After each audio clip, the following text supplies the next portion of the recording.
Kecepatan. Manusia suka kecepatan. Dan itulah sebabnya terdapat lomba-lomba yang mengadu kecepatan.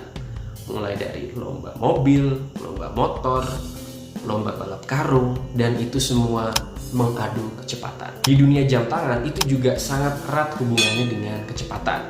Karena kalau misalnya kita lihat di balap Formula One atau balap MotoGP atau balap rally itu biasanya disponsori oleh perusahaan jam tangan yang terkenal dan juga menjadi official timekeeper dari ajang tersebut.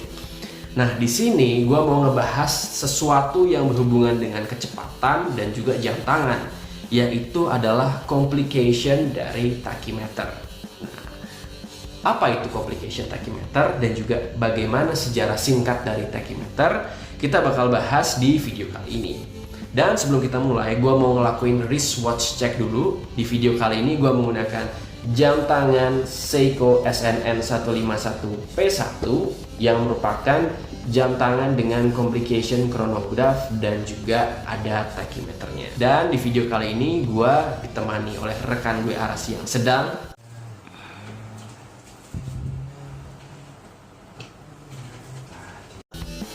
Oke, langsung aja kita mulai videonya and let's play!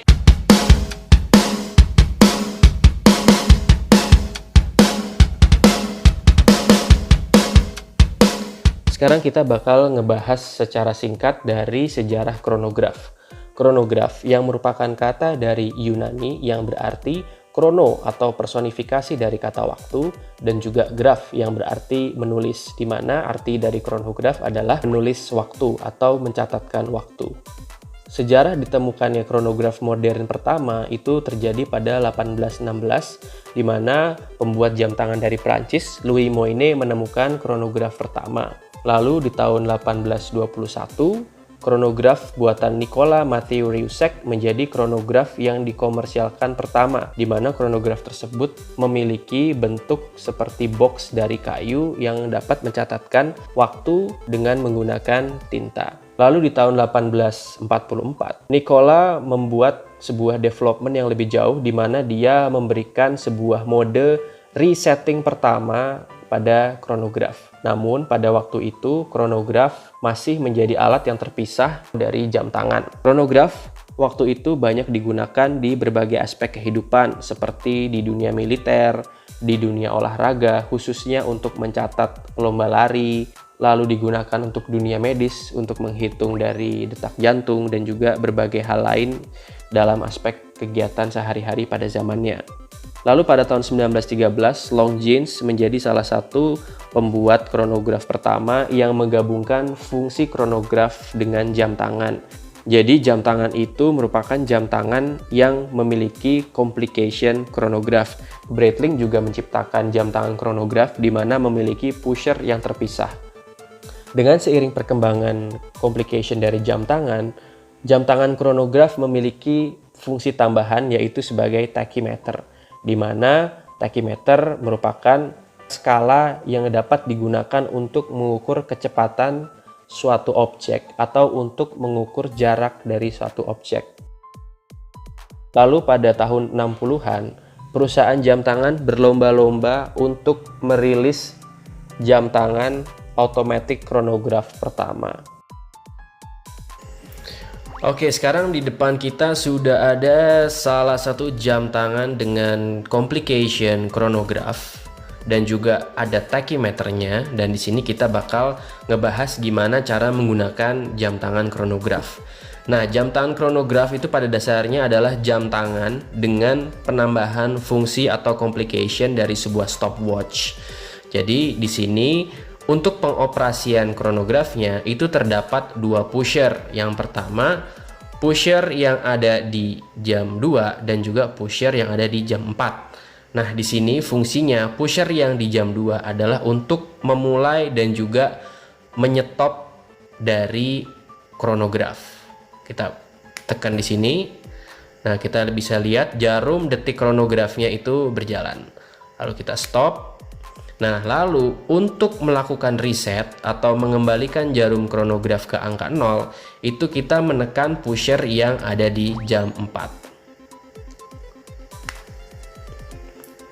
Nah, kurang lebih seperti itu untuk fungsi dari chronograph-nya. Nah, sekarang bagaimana caranya kita bisa menggunakan dari tachymeter? Jadi jangan sampai tulisan tachymeter di sini bagi kalian hanya sebuah tulisan yang membuat jam tangan ini jadi keren. Bukan, karena ini ada fungsinya.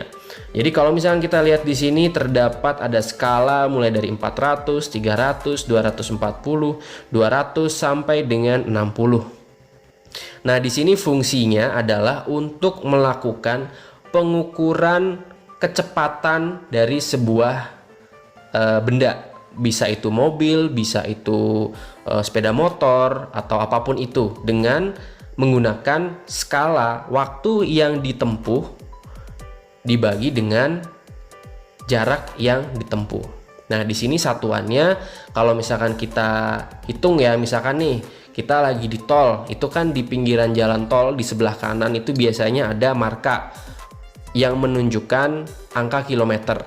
Nah, di sini kita bisa tahu kira-kira berapa kecepatan rata-rata mobil yang sedang kita jalani dari satu titik ke titik lain, atau kurang lebih di 1 km itu kita bisa ukur kecepatannya menggunakan tachymeter. Jadi misalkan nih kita ada di kilometer 56, terus kita start. Oke, di kilometer 56 ini mobil berjalan, kadang ngelakuin gas, rem gitu kan, pindah jalur, belok, lalu ada yang nyalip, segala macam gitu kan. Nah, ini sampai dengan next markernya, atau misalkan tadi kan di kilometer 56 berarti karena ini arahnya mendekat ke Jakarta, berarti kurang lebih di kilometer 55. Nah, misalkan kita sudah melewati kilometer 55, kita stop. Nah, di sini kita bisa lihat bahwa average speed atau kecepatan rata-rata dari mobil itu ada di kisaran 125 km per jam. Jadi kurang lebih itu cara membacanya. Begitu juga kalau misalkan menggunakan satuan mile.